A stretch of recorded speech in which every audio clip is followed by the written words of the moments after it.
Le DAF Fresh Morning, c'est 104.5 tonnes de bonne humeur. Tous les matins sur Urban FM.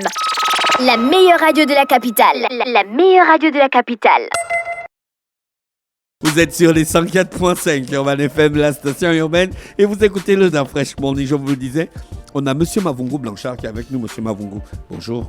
Bonjour à vous. Merci d'avoir accepté notre invitation. Vous êtes accompagné de Madame Manfumbi Chung, qui est responsable de communication. Madame Manfumbi, bonjour. Merci d'avoir accepté notre invitation. Merci pour l'accueil et pour l'opportunité. Alors, avant de rentrer dans le vif du sujet, Monsieur Mavungu, vous êtes un homme de Dieu. Ça implique quoi, être un homme de Dieu?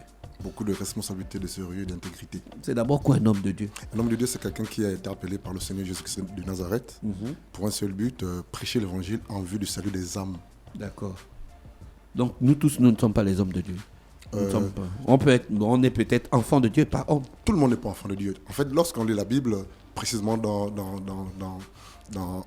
Jean 8, 44, Jésus dit clairement qu'il y a ceux qui sont fils de Dieu, il y a ceux qui sont fils du diable et fils de Dieu en fait. On devient enfant de Dieu lorsqu'on accepte le Seigneur Jésus comme Seigneur Sauveur personnel.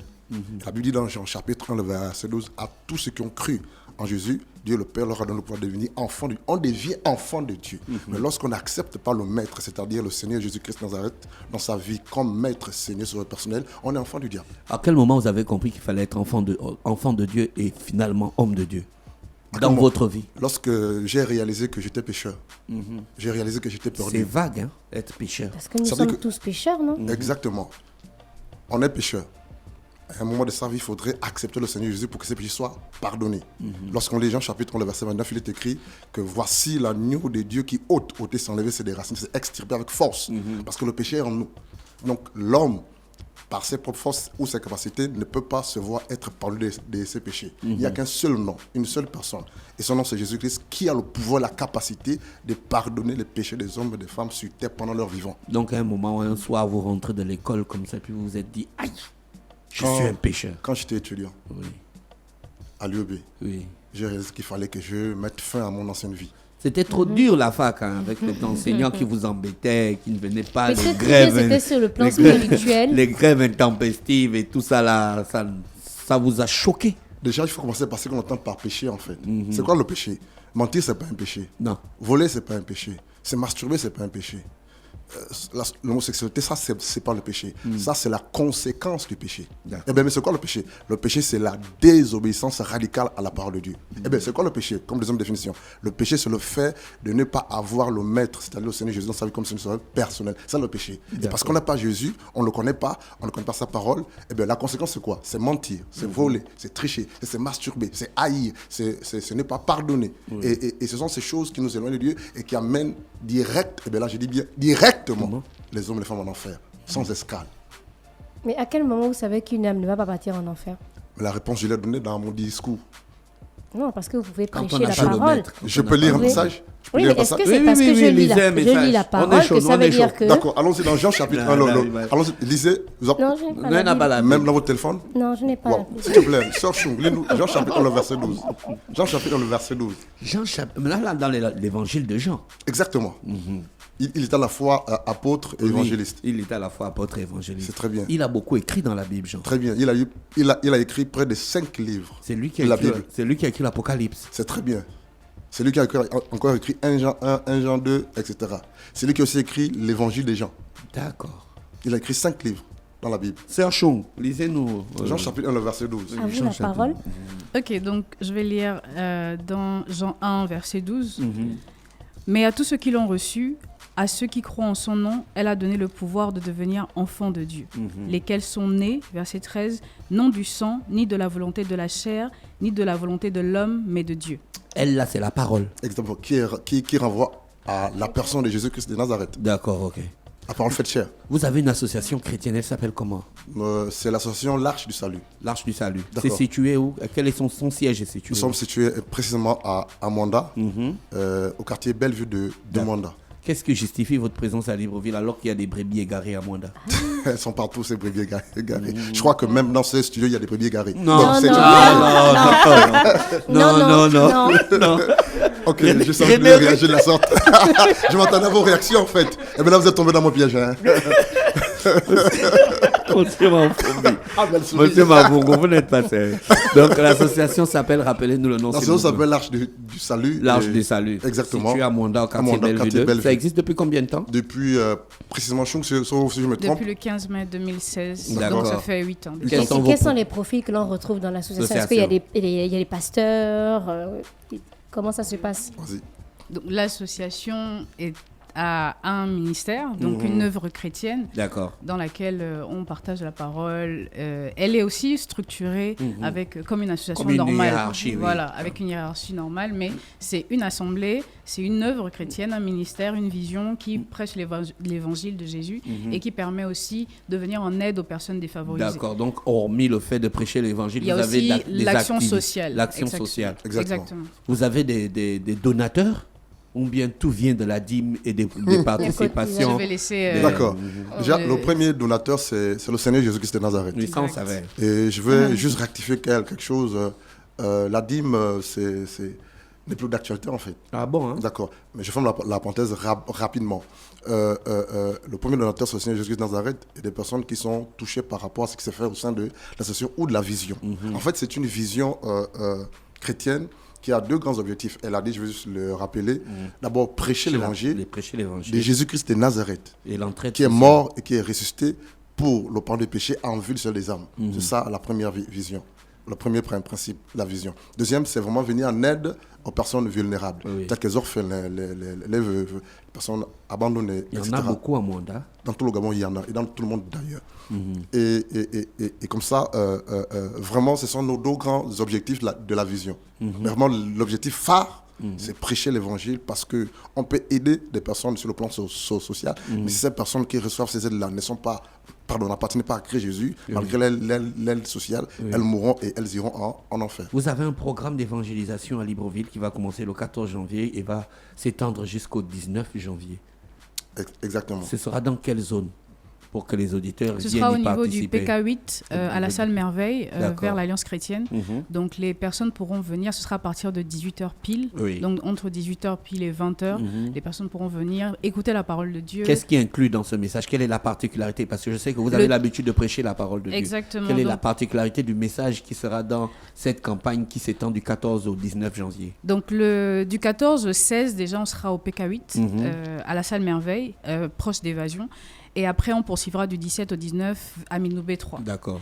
Donc, le thème de la campagne d'évangélisation, c'est « Jésus-Christ est le même hier, aujourd'hui et éternellement », selon Hébreux 13, verset 8. Monsieur Donc, on va Mavungo, parler de Jésus. Il y a des gens qui doutent du non-changement de Jésus.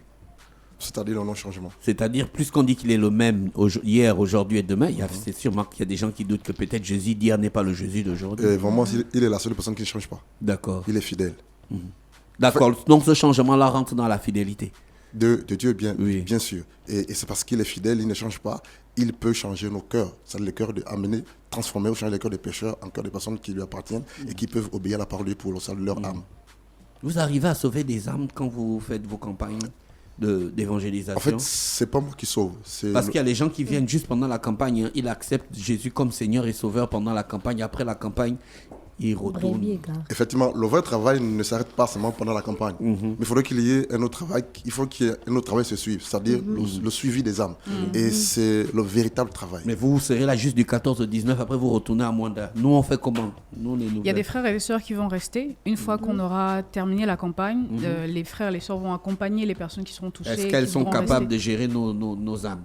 Parce qu'il faut ce n'est pas une question de capacité, c'est la grâce de Dieu. Alléluia, et c'est le Seigneur qui te donne la capacité d'aider une personne, de l'accompagner pour qu'elle grandisse dans le Seigneur. Est-ce que les gens acceptent facilement d'écouter la parole de Dieu et d'échanger? Est-ce que vous avez rencontré des cas critiques? Oui, moi-même, avant de me convertir, j'étais très critique. Ça se voit. Je suis scientifique. Et du coup, pour donner ma vie à Jésus, c'était très compliqué. Qu'est-ce qui bloquait? Des manifestations matérielles? Non, déjà, je ne croyais pas en Jésus. Je croyais que Jésus, c'était quelqu'un qui est venu, un magicien. Là, il a fait un peu son show et puis il est parti. Et derrière, maintenant, les gens lui utilisent son nom pour... agripper les gens, pour manipuler les gens. Donc je ne croyais pas aux églises, je ne croyais pas en Jésus. Donc moi je croyais en la réincarnation, je voulais faire les arts martiaux, beaucoup de choses. Donc j'ai été butée parce qu'il y a des questions que je me posais, parce que je me posais beaucoup de questions et je me suis rendu compte que il y a des questions que la science ne pouvait pas répondre. Exactement. Et il y a des questions que moi-même, je ne pouvais pas répondre. Il y a des éléments de ma vie que je ne pouvais pas maîtriser parce que je voulais tout contrôler. Est-ce qu'il y a une manifestation divine qui vous a convaincu de l'existence de Jésus? Oui, j'ai donné ma vie à Jésus seule dans ma chambre parce qu'on m'a prêché l'évangile. Une sœur à moi qui vivait une vie un peu compliquée. Du jour au lendemain, elle arrête les boîtes, elle arrête le groove, elle arrête de sortir avec ses copains blancs et elle commence à me parler de Jésus. Donc je me pose des questions, mais qu'est-ce qui se passe? Et donc au fur et à mesure qu'elle me prêche la parole, moi je dis, bon, si Jésus existe, il n'a qu'à venir me parler lui-même. Comme ça je saurais. Il n'a qu'à venir me voir. Et après, j'ai fini par me rendre compte, parce qu'il y a une phrase qui a tout changé, un déclic. Il y a souvent le déclic qui dit... elle m'a dit, il n'y a aucun homme, parce que là, à ce moment-là, j'étais dans une relation, et j'étais tellement amoureuse du gars là que je disais que moi, je ne vais pas le quitter et tout. Et elle m'a dit, il n'y a aucun homme qui mérite qu'on rate le ciel à cause de lui. Donc ça fait comme un clic. Ça, c'est une phrase de ouf. Hein. Ça, c'est compliqué. Et j'étais dans la vie de tout le monde. Je me disais, mais je suis jeune, je n'ai tué personne, je ne fais de mal à personne. Donc si... j'ai juste un copain, il n'y a pas de problème, tout le monde a des copains. Mais cette phrase-là m'a fait me rendre compte que j'étais dans le péché, parce qu'avant ça, je n'avais pas conscience du péché dont il a parlé. Et c'est là que je me suis convertie et qu'aujourd'hui, je sers le Seigneur par la grâce de Dieu et que je partage aussi cette foi-là avec d'autres personnes. Mais ce n'est pas moi qui convainc et je ne suis pas obligée de forcer quelqu'un à avoir la même foi que moi. C'est ça. La campagne, le programme d'évangélisation, la campagne, c'est gratuit. Monsieur Mavungo. Oui, la Bible dit vous avez reçu gratuitement, donné gratuitement. C'est dans Matthieu 10 là-bas. Et l'entrée est gratuite, tout ce qui va se faire est gratuit, les entretiens sont... Il y aura des entretiens, vous ne nous avez pas dit ça. Si. En fait, le jour d'après, soit en matinée ou en soirée, si des personnes aimeraient être entretenues ou aimeraient... exposer certaines difficultés ou problèmes ou besoins d'ordre spirituel, bien sûr, elles sont la bienvenue. Qui sont les principaux orateurs? Monsieur Blanchard Mavungo sera le principal orateur. Ah, d'accord, mais il faut nous dire ça. Pourquoi vous faites genre... En fait, je cherchais la phrase, en fait. la bonne formulation. Donc, vous êtes le principal orateur de ce programme d'évangélisation qui va s'étendre du 14 au 19 janvier. On a dit dans un premier temps au PK8. C'est ça, du 14 au 16. Et dans un second temps, du côté de Midoubé. Du Midoubé 3, chez le chef. Les enfants, les mamans, les papas peuvent venir. Oui. Et également, il y a également un point social, tu peux en parler. On a aussi une partie sociale parce que vous avez vu qu'on est là une semaine avant. Donc on a visité aussi la prison parce qu'on aimerait venir en aide aux femmes, à la jante féminine, en tout cas à côté de la prison. On l'a fait aussi à Franceville, à la prison de Yéné. On a organisé un repas géant où on a donné à manger à plus de 500 prisonniers par la grâce de Dieu. Et on aimerait aussi venir en aide aux femmes, en tout cas principalement côté Libreville. Et on a aussi des hôpitaux qu'on a ciblés, vers lesquels on va partir. S'ils nous donnent l'autorisation, bien sûr, d'aller prier pour les malades. On va aller à Kanda pour prier pour ceux qui souffrent de cancer, parce que c'est des personnes qui sont un peu désespérées ou que la médecine a condamnées. Et on ira aussi au CHU, côté maladies infectieuses. Donc ça aussi, c'est des cas un peu compliqués. Le sous-thème de la campagne, c'est le Dieu de l'impossible. Souvent, on se dit, bon, Dieu ne peut pas faire ça, Dieu ne peut pas faire ça, donc je vais aller peut-être chez le Nganga, chez quelqu'un d'autre, je vais trouver la solution ailleurs. Mais en fait, la solution, c'est Jésus. Amen. Pendant ces 5 jours-là, les autres de l'association qui sont à Mwanda, ils vont faire quoi? Ils vont continuer à travailler à Mwanda. Et c'est ce qu'ils font depuis qu'on est là. Il y a une équipe missionnaire qui est venue sur Libreville de 7 personnes. Et le reste de l'équipe gère les activités courantes de l'association côté Mwanda. Et pour ajouter, si vous permettez, même ce matin, il y a une équipe de Mwanda qui se rend du côté de l'hôpital Amissa pour prier et présenter l'évangile aux malades. Pourquoi vous avez choisi cette période? On vient de quitter les fêtes, on est dans l'entrée de la nouvelle année. Les gens veulent respirer, il y a la janviose qui est là, tout le monde est fauché. Et là, c'est le moment où vous venez nous évangéliser. Ce qu'il faut comprendre, c'est que la Bible dit que toute chose, en fait, Dieu fait toute chose bonne dans son temps. D'accord. Ce qui est vrai, c'est que les personnes meurent à tout moment. Les gens tombent malades à tout moment. Les personnes ont besoin d'aide à tout moment. Et vraiment, nous voulons profiter de cette occasion, ce mois de janvier, pour aller vers des personnes, pour leur présenter l'évangile. En fait, ce qu'il faut comprendre, c'est que le plus important de la vie de l'homme sur Terre, c'est de préparer son éternité. Et quand je parle d'éternité, il y a deux types d'éternité. L'éternité du côté de l'enfer, avec le diable, l'éternité du côté du Seigneur Jésus dans le paradis avec le Maître en fait. Et c'est maintenant, étant sur terre, qu'on doit préparer notre éternité. Et pour aller du bon côté, je vais dire donc au paradis, il faudrait au préalable accepter le Seigneur Jésus-Christ de Nazareth. Et janvier, c'est aussi la bonne période parce qu'on sort des fêtes et c'est le début de l'année. Beaucoup prennent des résolutions et on peut décider de prendre des résolutions, de suivre Jésus parce que la plupart du temps, on fait la liste de ce qu'on aimerait être et ce qu'on devrait faire pendant l'année, mais on se retrouve à la fin de l'année à n'avoir rien fait. Mais c'est Jésus qui nous permet d'être stable et de tenir ce qu'on s'est résolu de faire parce que de notre propre force, on ne peut pas y arriver. Madame Bafombi, Monsieur Mavungu, je vous remercie d'avoir accepté notre invitation. Merci à vous. Et je vous souhaite de passer une bonne journée à l'écoute des programmes d'Urban FM. On retient que le programme d'évangélisation aura lieu à Libreville du 14 au 19 en 2 étapes, 14-16 PK8, 16-19 Mindoubé. Et les personnes peuvent nous joindre aussi en nous appelant au 074 48 38 12 et au 060 25 29 64. Exactement. Passez une bonne journée à l'écoute des programmes d'Urban FM. Merci. Dieu vous bénisse. Le DAF Fresh Morning, c'est 104.5 tonnes de bonne humeur. Tous les matins sur Urban FM. La meilleure radio de la capitale. La meilleure radio de la capitale.